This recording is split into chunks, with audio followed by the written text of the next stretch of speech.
means, of course, that people who are critical of the occupation, and I include people in Vermont who are critical of it, aren't being anti-Israel. Helping Israel end the occupation and helping achieve a two-state solution would be, in fact, an act of friendship. This situation, in short, is not in anyone's interest. But let me go one step further. I'd argue it's fundamentally at odds with widely accepted notions of justice and decency. Imagine for just a moment that the situation was reversed, that there was a strong Palestinian state that was taking land from Jewish inhabitants there, systematically oppressing them in the process. There would undoubtedly be a storm of protest in the United States and Europe. There would be calls to the major powers to intervene to reverse the situation, to halt what was happening. Tremendous pressure would be brought to bear on that Palestinian state to stop its policies and to give the Jewish inhabitants a state of their own.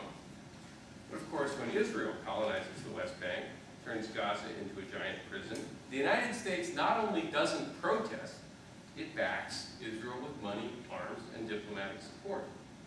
During the fighting in Gaza, for example, Congress voted a resolution of support for Israel that blamed Hamas for the entire problem.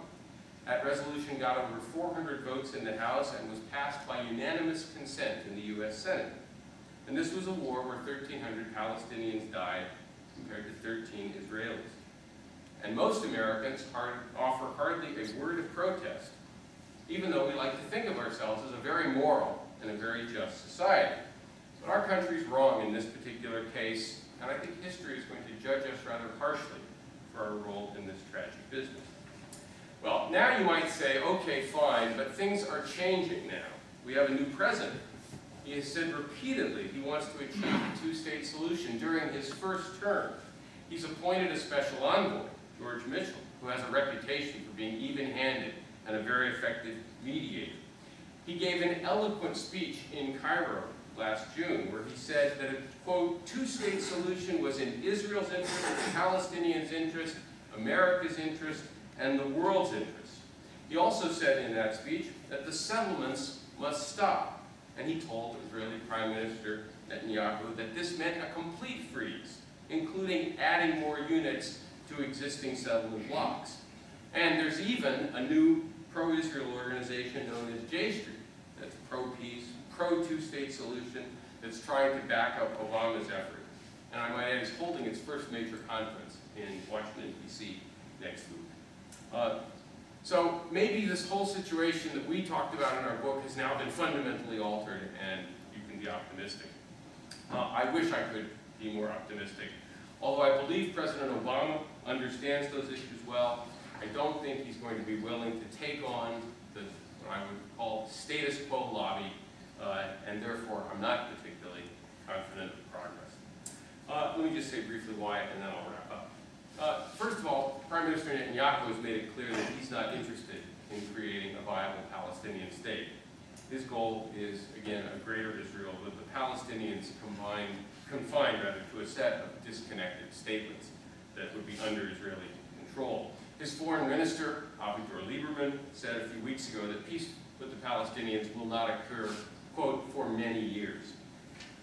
When Obama called for a settlement freeze, AIPAC circulated a letter in Congress, getting congressional signatures, warning Obama not to put pressure on Israel and telling him to make sure he worked closely with Israel on the peace process, and that he didn't do this with any sort of public disagreement.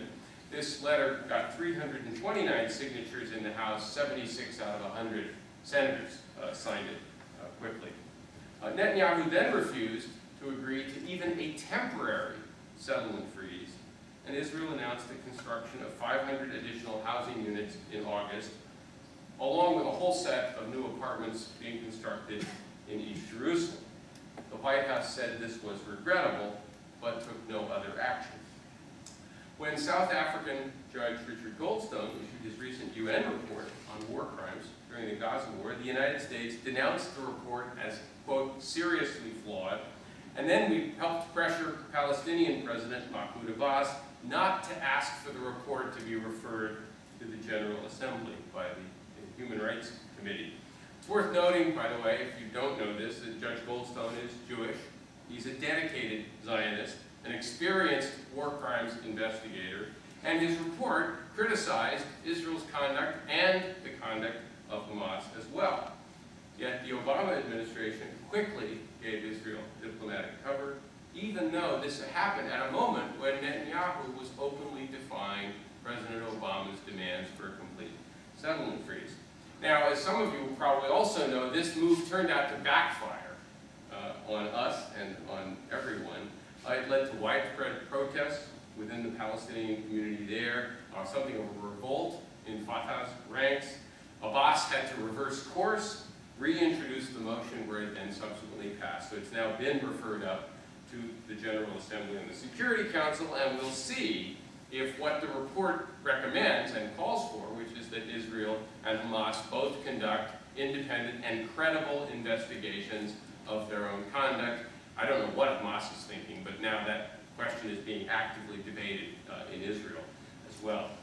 Finally, the administration, the Obama administration, claims to be pushing for a direct move to final status talks. It is simply hard for me to be optimistic that these will lead anywhere.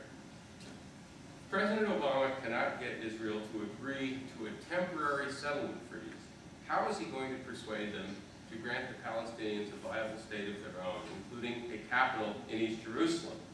If the United States isn't willing to make its support conditional on Israeli compliance, why should we ever expect Israel's behavior to change? And I just remind you that President Obama has a lot of other items on his plate right now, too. This is a tragedy in the making among two peoples who have known more than their share. The only alternative would be for the United States to bring its leverage to bear on both sides, force them to come to an agreement along the lines of the Clinton parameters. But I don't think that's going to happen, which means that the most likely outcome will be some form of apartheid. This is bad for the Palestinians, obviously, but as Ehud Olmert said, I think it also threatens the long-term future of the Jewish state. And of course, it will make President Obama's speech in Cairo look like empty words once this dawns on everyone else. So what should be done? Let me just conclude with a few things about what we might do differently. And I'll make 4 points. First, the United States should treat Israel like a normal country.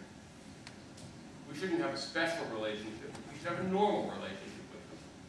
Israel is almost 60 or is over 60 years old. It has diplomatic relations with almost all countries in the world.